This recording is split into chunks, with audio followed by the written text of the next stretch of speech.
morning, everyone. Welcome to the March 3rd Ellis County Commission meeting. Before I do get started, just everybody keep our fallen soldiers in their thoughts and prayers, and it's a terrible thing that's going on. But anyhow, so we can stand for the Pledge of Allegiance. I pledge allegiance to the flag of the United States of America and to the republic for which it stands, one nation, under God, indivisible, with liberty and justice for all.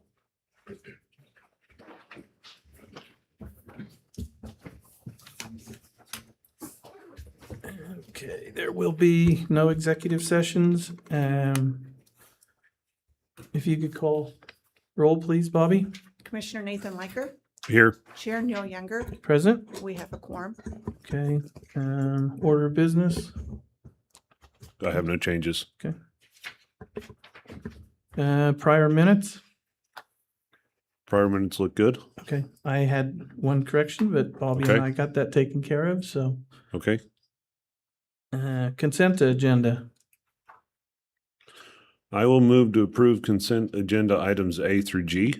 Okay, I'll second that. We have a motion and a second. All those in favor say aye. Aye. Aye. Motion approved. Issues from people not on the agenda? Okay.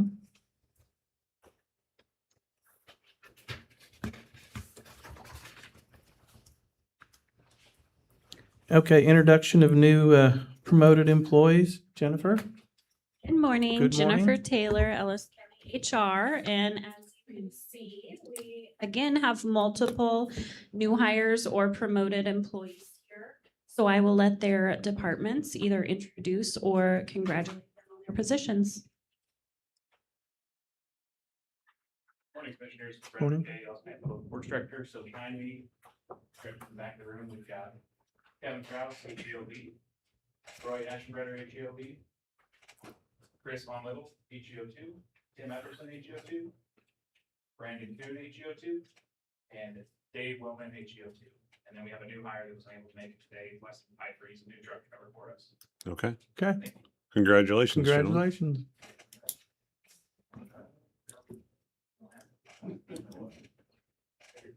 I think they were all ready for a speech that they were going to say. We were worried about that. Good morning, Commissioners. Dustin Barnes, Sheriff's Office. Good morning. I'd Morning. like to pronounce a couple of promotions within our office. Detention Officer Brian Hageman has been promoted to Detention Sergeant. Very happy to have him as part of our admin team. Excited about that. And Detention Officer Bryce Brown, who unfortunately couldn't be here this morning, has been promoted to Patrol Deputy. Very excited about his advancement in his career and his future with the office. Good deal. Well, Okay. congratulations, both of you. Congratulations. Thank you.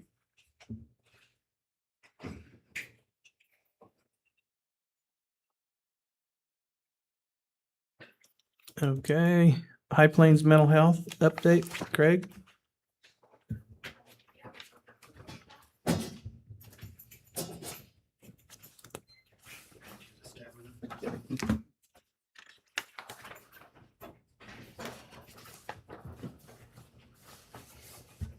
Good morning, Good Commissioners. morning. Craig Poe with High Plains Mental Health Center. And we just wanted to provide a quick update. And as our board had approved, we do have our funding request prepared for this year. I know we'll come back and do a formal request later in the year. But that's a handout you're receiving now. Hear me okay? It's a work in We're working progress. at that, cutting in and out, but Maybe I'll just talk over it. With what you're seeing, you'll just see the different valuations. All 20 of the counties agreed to a funding process that includes a calculation for 6 different valuation models. And any questions that you may have on that, I certainly want to cover those. Then I have kind of an update of what we're doing with the Crisis Intervention Center and some of our initiatives this year. So I know we gave you kind of an initial handout on this last time we were here, but does anybody have any questions about how the funding model works and what that calculation results with. No, I don't think we have any questions on the way the No. model works at this time. We are including the Crisis Intervention Center funding as a separate request again this year. Open to conversation with our board and with individual commissioners if there's discussion on a better way to handle that in the future. But we're certainly excited about the CIC opening that is scheduled for May 4th. And we have, hopefully, the construction will all be complete here at the end of this month. And we'll have a few events that we are certainly going to make sure everybody's invited to. I'll give you the information now, but we'll try to send it out as well. But April 16th, we're planning to do an open house starting at 5:30 that evening. It'll be a come and go event, no formal presentation, but the intent is to bring anyone that would like to see the unit before we open on and view how it's going to look and be able to walk through the facility and get tours from our staff. The nature of this facility, when people are in mental health crisis and booked into this facility, we're not going to be able to do tours.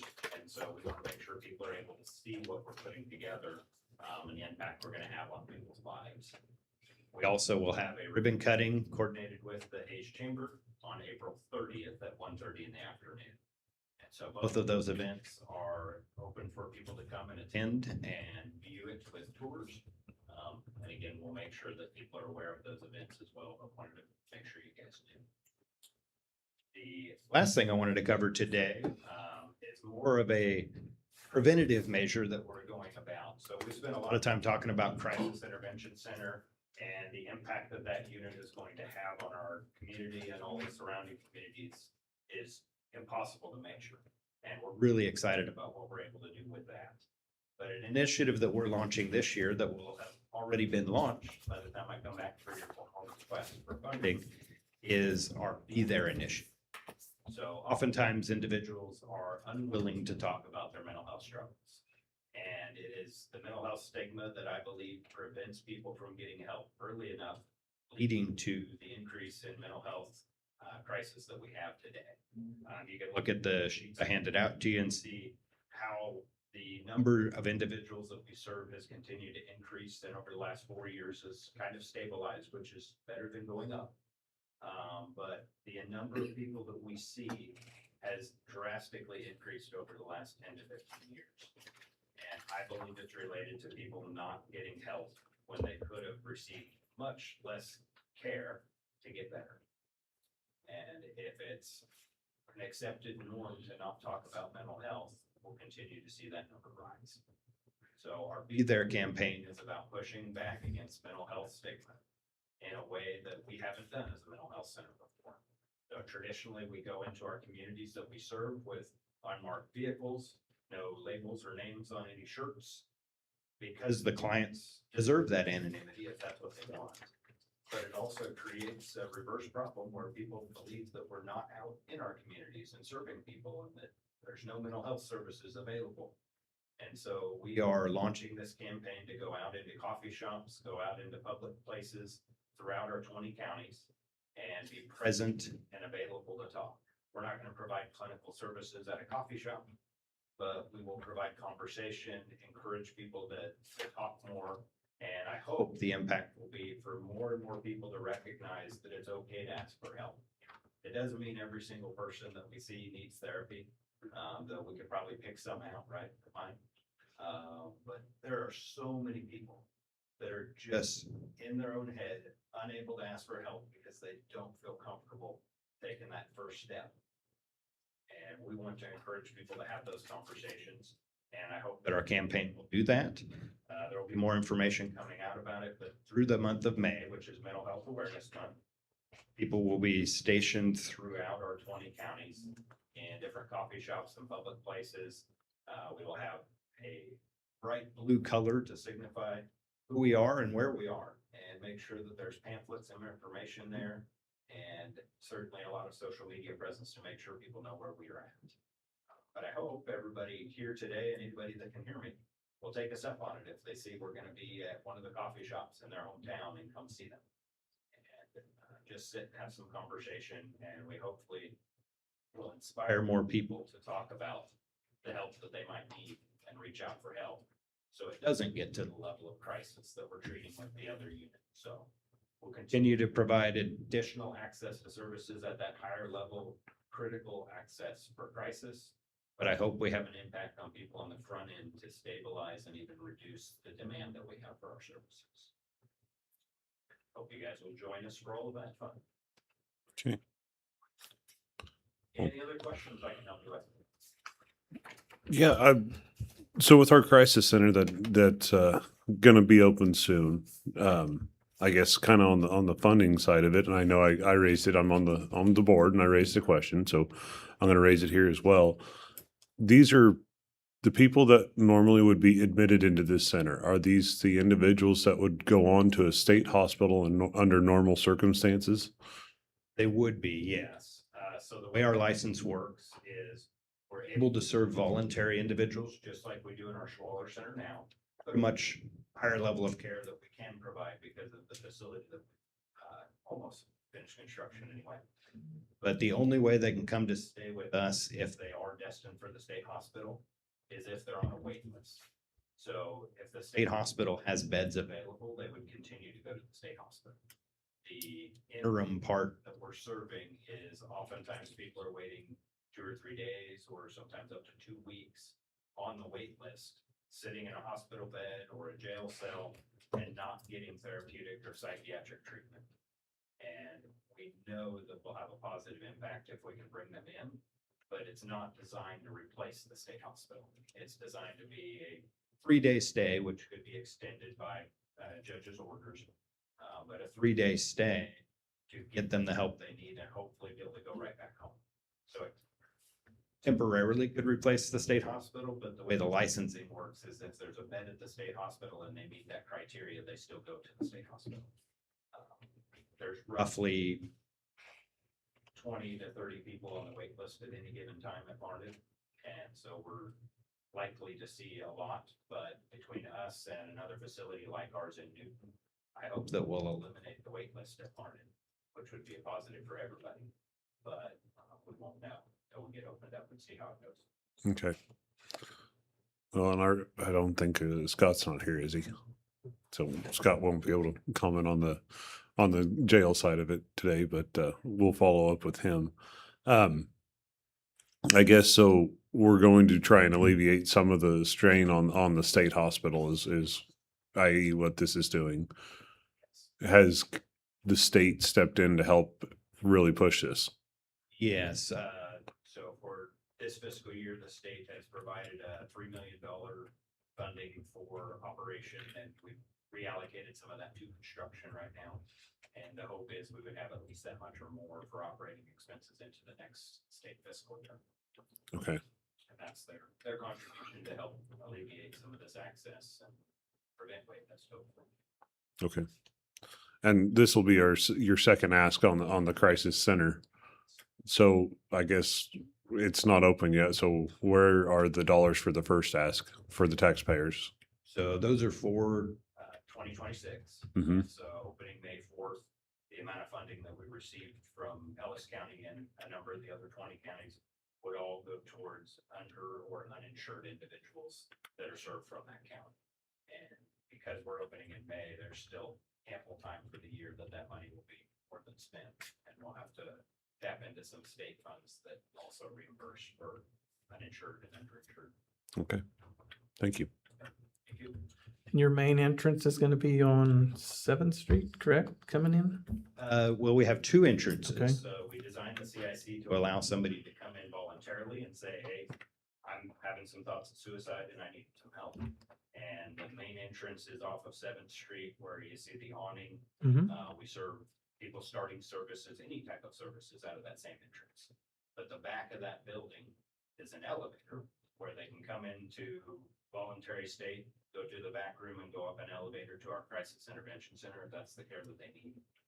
Or law enforcement or a coordinated drop off or even secure transport from us, which we are getting built or I guess added on to a vehicle to have some secure transport, could come to the 8th Street location and there's a small lobby off the back of that.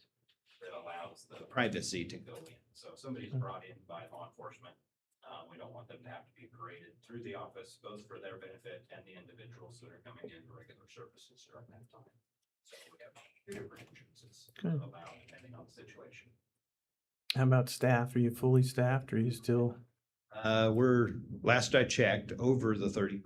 With what I talked to you about last time, but I don't know if we've reached a 35 or 40, but we have had a few more hires and it's a constant process to get us up to speed, but I would assume within the next 2 to 3 weeks, we will have a lot more people secured and hired. We've got a lot of ads running right now. If you know anybody that's looking for work, that we have. Yeah. Okay. And thank you for what you and your team all does. So it's important. Absolutely. Thank you. Okay, thank you.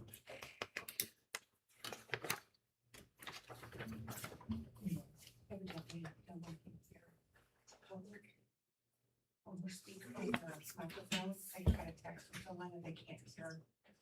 So when it fades in and out, they take the phone and microphone and maybe heard it. I just need to speak to the microphone. Yeah, someone just texted me that they can't hear it. Okay. Yeah. Well, we'll make sure the next speakers do. Okay. Appraisal deadline, Mr. Eugene.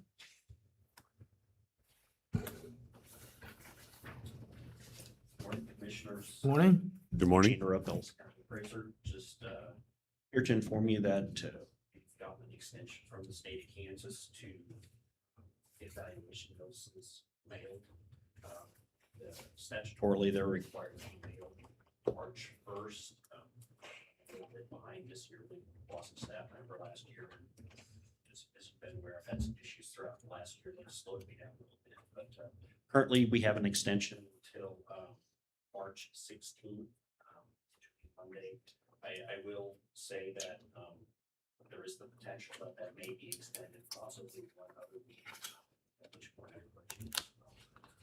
We are working hard to get those out the door and truly hope that the 16th. But I'll let you know if there is that possibility they may be extended another week. As far as personal property and oil, we are on track to do that. Okay. They just pertain to the real estate notices. Okay, All right. thank you for the notice. Thanks, Eugene.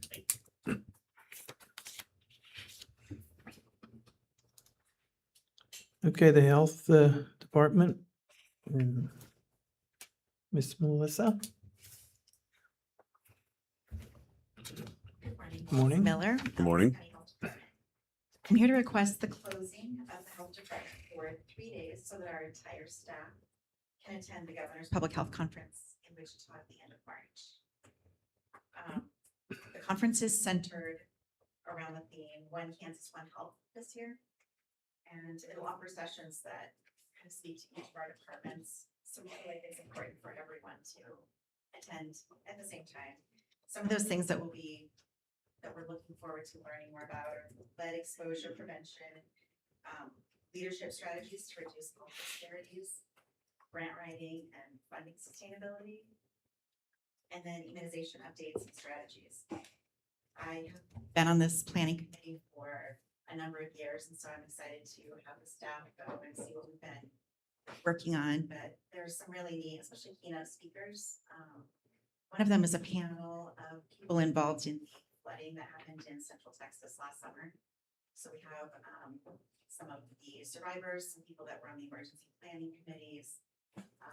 So it'll be really neat to see what they wish they would have done, what worked well, what didn't. I think that's something that we can all learn from.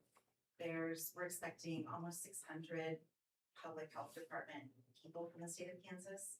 So it's also a really good opportunity for networking, seeing what's working in other counties, what we can learn from, and people that we can lean on for meeting too. With the WIG conference currently on hold, this will be a good opportunity for catching up on anything that might have been missed at that conference. So the staff has been working extremely hard on getting ready for our EHR and some other things around the office, so it would be a nice break away for them as well.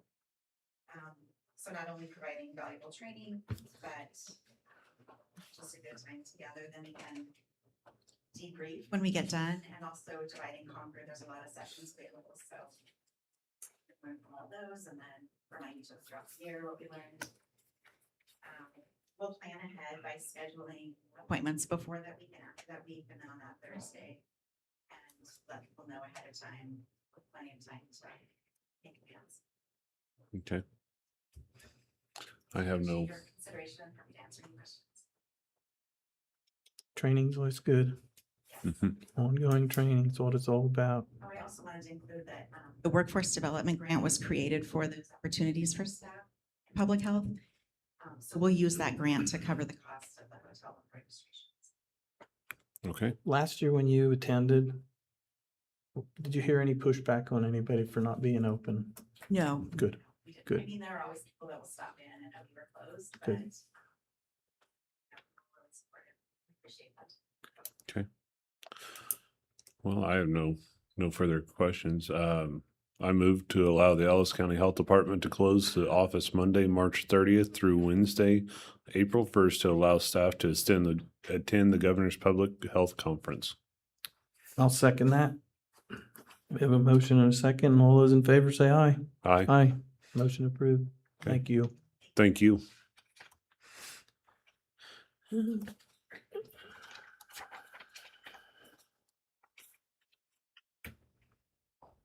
Okay, Kansas Local Bridge Improvement Program. Brendan? Morning, Commissioners. Morning. Okay, Ellis County Public Works Director. So before you is the grant agreement from the state of Kansas for our PLDIP grant award we received late last year for FAS 120, which is known as Sling River Bridge. We've been awarded that grant. It's the next step in the process to get the agreement signed, sent back to the state.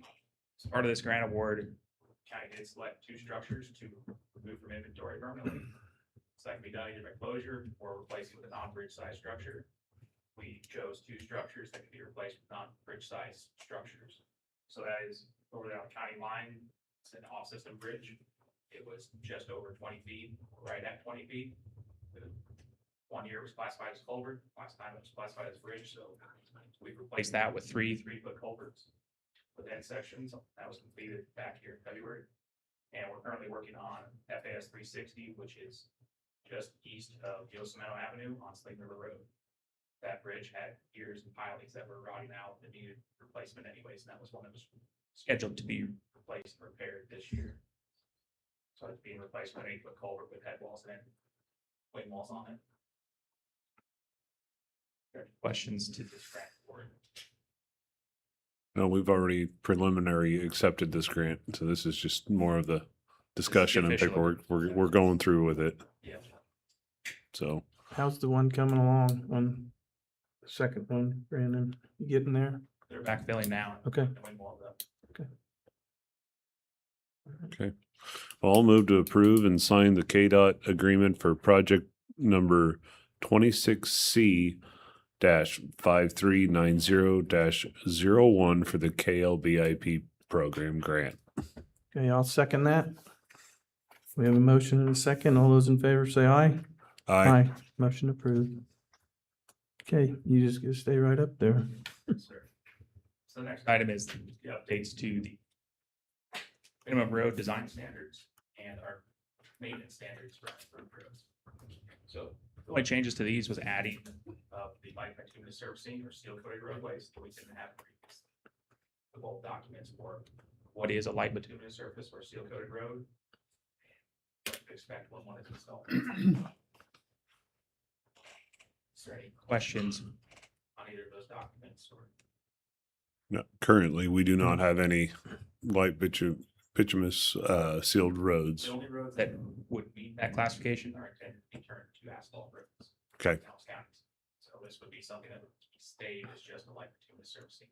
Okay. So it's an unpaved road with a hard industrial surfacing on it.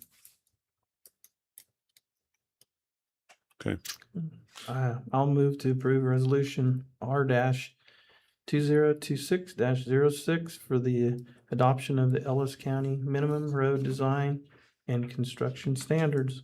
I will second that. Okay, we have a motion and a second. All those in favor say aye. Aye. Motion approved. Thank you very much. Okay. Okay. Thank you. The other piece that Brendan didn't address there was the addition of the information for the community improvement districts that Stonewood North is working on. There's a couple other developments that are working on it. So within these standards are the options that are be available if anybody wants to do a community improvement district. So that way, when they work on their petition and it's referencing what type of road they're wanting to do and what type of maintenance that'll be involved within that CID, this gives that starting framework for what they need to do and what their options are. Very good. Okay, annual township reports, Bobby? Bobby Dowling, County Clerk. Today I just brought before you the 4 townships annual reporting that they're required to do every year. I send out the forms for them to report back to me about their annual accounting and expenses and revenues.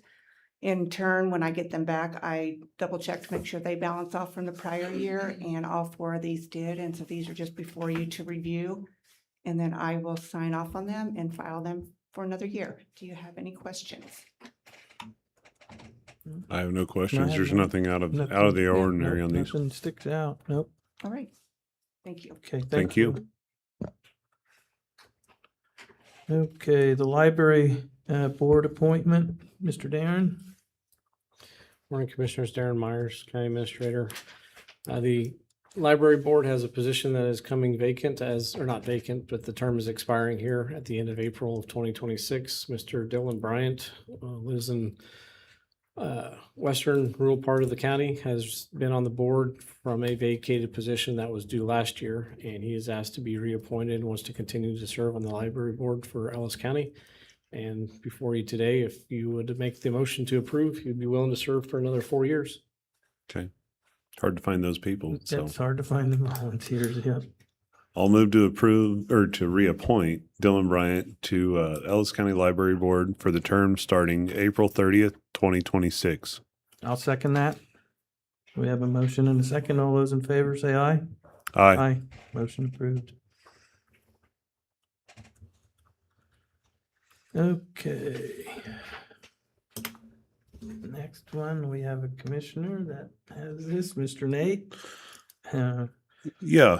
Approval process and So we've had several preliminary plats come available and through the zoning process. And Justin can come up here with the zoning board, but I'd like to have a discussion about maybe limiting. I don't believe that we have anything coming. We have several things that are already working through that have given preliminary or have already gone through the zoning board. I don't think we have anything pending coming up. Nothing that's been turned in. Sorry, Justin Gregg, Environmental Services Director. Nothing's been turned in, just with speaking with some engineers out there. There's 1 or 2 possibly that are in the works. Okay. So I thought now would possibly be a good time to pause, bringing some of those things forth that are not already in the pipeline, so to speak, but pausing and reevaluating some of the topics that we've seen arise in the past several zoning certificates that have been awarded. So I have just a couple of them, and a lot of them are clarifications for the public to understand how the process works, some of their rights, but there's also some points of contention that have been discussed that have previously been unaccounted for, such as maybe the lot sizes when it's abutting a pre-existing development. That's one. I think there's some others that have come up as well, water well usage and water sources. And I think we can come up with a list of topics that we need to probably look into and address for this process to clarify. And I had talked to Mr. Jeter about it. If there's something we can put in writing that no construction will begin until all paperwork is final and signed. So we can put some kind of verbiage in there like that. Hopefully that'll help us in the future. Bill Jeter, County Counselor. There's some other things that have come up since we redid our zoning. Some of them even go back before that. Mhm. And I've got a list of a few things that, where there's some inconsistencies in our zoning regulations that I think need to be clarified. Is- And Neil and I had discussed that, and that would be some language that we could put in the agreement, in the regulations. And Justin and I have had some conversations too about some things that, when you have a working document like that, and when you originally approve it, it's impossible to go through it and figure out things that may be inconsistent in this section with the section over here until you actually start working through a project. And then you notice that we've got some things that need to be clarified. So we've got a short list of some of those things.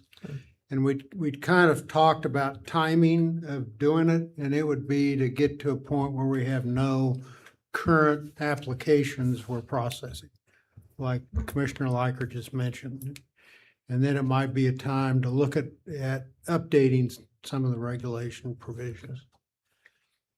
I believe our zoning board's been pretty active and busy and had a pretty full docket over the past year. And so I guess now would be about just as good as time as any to maybe pause it because we don't have any pending applications. Well, we've got Big Creek Estates is still pending. Well, I guess from And- my understanding, but they've already gone through the preliminary and gotten. Right, that's So- at the final plat Right. stage. So, and then we have the solar, which is pending county side. But we could exclude those or grandfather those Well, in. yeah, and the issues that I've come up, which I think we need to address, don't involve Big Creek Estates plat anyway. It's Okay. other things Correct. that have happened in the past. But Yeah, and this is not to point anybody out. It's just for some clarification and clean up language, I think, isn't, that's exactly what it is. yeah. So is that okay if we put in a temporary, like we wouldn't accept any new applications at this time? Oh, I think we can continue We can to do continue, business as we've been doing. okay. But we can work on this simultaneously and, Yes. okay. So for I don't clarification, think that the changes that I've noted that I think need to be clarified have not impacted any former conditional use permits or plats. It's just a matter of clarifying some language. okay. Okay, So they haven't been an issue. It's just something that I notice as we're going through some plats and some conditional use processes that we could have better language. okay. Is this something that we can handle in-house or do we have to outsource this? I mean, if we have a list of topics that we all want to discuss, is this something that we can handle in-house or do we need to outsource it to other places? Well, I think we may be talking about two different things. What I'm talking about is through our practical experience in dealing with conditional use permit applications and plat applications Mhm. with existing language in the regulations. That's different than doing a complete review of the entire document. Okay, that's what I was considering as Uh, well. So we can do in-house the issues that have come up in the past that I think the language needs to be Clarified. clarified. And we've got in some instances, we've got inconsistent languages in one part of the regulations as opposed to another part of the regulations. Okay, We can do those on our own, and that's something that Justin and I can probably sit down and put together and maybe work with Darren. And then present it back to the commissioners. And there isn't any reason why we can't continue just to deal with zoning issues as they come up, zoning applications for conditional use permits and plats. And overhaul the entire document, I'm not sure we need to do that. right. I thought we had a fairly And decent working That would document. require hiring a consultant. Hmm. And at this point, Justin may agree or disagree, but I don't see there's any justification to spending the money doing that at this point. Okay, I would agree with that. There's just a few areas first issue, is the putting a non-construction clause, is that something planning and zoning would be allowed to do as a condition of preliminary approval, to solve that? I think this is, so this, if we were to come up with, say, a list of topics or points that we'd want to address, such as your list on the plating process, we'd have this planning and zoning board and you and Justin and Darren kind of look into it and then represent that back to the commission. Yeah, I mean, our first Okay. step would be for us to agree on what we would recommend, Mhm. and we would take that to the planning commission. Okay. And the planning commission, I need to look at the procedural guide. I'm not sure that would, well, I think that may require a public hearing. I'll have to look. And then eventually it would end up with the planning commission making a recommendation that would come to the commissioners for final approval or disapproval. Very good. And Okay. you know, for one example of that, there's a place in the zoning regulations which seem to indicate that we're dealing with a 5-member commission. Oh, And so that's just an edit that needs to come out. Mhm. So there's things like that throughout the document. okay. So just a little fine tuning and, Yeah, it's fine tuning based Okay. on our experiences in dealing with it. Very good. The other side of this is, we've come up we have a current solar pending application. The other side I'd like to look at before we have multiple more, or maybe a data center or crypto mining. There's some things that probably need to be addressed on those issues. Do we need to seek some outside professional guidance on what may or may not be looked at as from industry as a weak point in our zoning? Well, my opinion is we'd have to. Okay. I don't have the expertise to deal with that kind of a subject matter, Okay. and I'm not sure we have anybody on staff that could do that. Not that I'm aware, but I don't think those items are addressed in the regs now. So, okay, Yeah. to my knowledge. Okay. So I guess with those, I mean, I'm okay with working through and doing a workup with the plating if that wants to continue and working simultaneously to update our regs on that. Can we put in a temporary pause on anything if a data center or anything outside our purview would come in? Maybe even another solar farm that's thinking about it. Can we pause until we have some outside information on that? Well, you'd have to, as long as it fits somewhere within our zoning regulations and the conditional use permit provisions, I don't think you can put a pause on a specific industry or applicant. Okay. Okay. so if this Uh, applicant would come forward, we would still have adequate time to have a professional outside look at it? Since like say, none of us are experts on it, so if it would come to us. Well, it'd be my suggestion that you need to do it now rather Okay. than later. Okay, Don't wait for somebody to come along and then decide, well, we don't know anything about this, so we're not going to let you apply until we Okay. figure it out. Got it. Let's figure it out now. okay. So I think there may be some areas where we could, instead of having an expert review the entire document, is look at specific areas. Do we need to upgrade and change the regulations as relate to wind farms, for example, or solar farms? Because we have specific provisions in the zoning regulations, which of course any changes wouldn't apply to tall grass solar. It'd be something in the future. Mm-hmm. And if there's any other offshoots of energy companies, for example, or anything else, which we need an expert, then we could have them look just at that part of it, of our zoning regulations, and maybe suggest some language changes or some new language. Okay. All Well, right. that makes sense. Where we'd go for that, I don't know. Okay. Well, that explains a lot, but that kind of gives us a pathway forward to take care and update and let the public know that we are working on some things on this. Okay. Well, I guess I'll get a list of some of the concerns I have or some of the points I have, and then we can kind of correlate it with Bill. And I think Justin has a list of things that he's compiled as well. So we can kind of get all that together and give it to him and let him work it. Sure.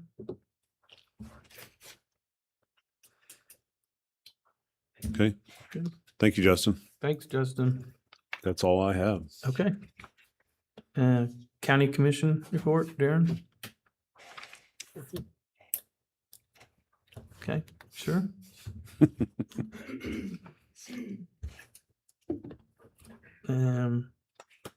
County Commission report, I'm sorry, Administrator, sorry. I have no report today. He's gonna do that when he retires. You have nothing? I have nothing today. Okay. I have a couple different things. Did go to the Next Tech 75 years of service, which they bought part of the old building up there and fixed it up nice, and they got a lot of offices in there, which is good. That way they can expand, and they employ a lot of people. Then also I did go to the Ag Appreciation Banquet out at the fairgrounds, and there's a lot of people out there also, which is great. Got everybody together. And the other one, I did go to the legislative coffee Saturday. That was kind of a little bit different. There was I'll just leave it at that. But anyhow, one thing I did, and I didn't know about it, but our clerk and administrator knew about it, that, and I'm just going to say it for the people that are listening or don't know about it. Anybody that's 65 years or older, for the year of 2025 or born before January 1st of 61, you, in the home value is 350,000 or less, you qualify. So at least talk to your CPA on this. So there's some benefit there for you. And you can't, the Kansas adjusted gross income can't be more than 58,041. So just something for people to think about that are listening. I know the people that are on a fixed income, maybe this will help them. And our clerk did tell me that there is some people that take advantage of this. So I had no idea about it, and Rick Billinger's the one that brought it up, and I did get signed on to his newsletter, so I didn't even know he put one out, but I do now. So that's all I have, and meeting adjourned at 9:14.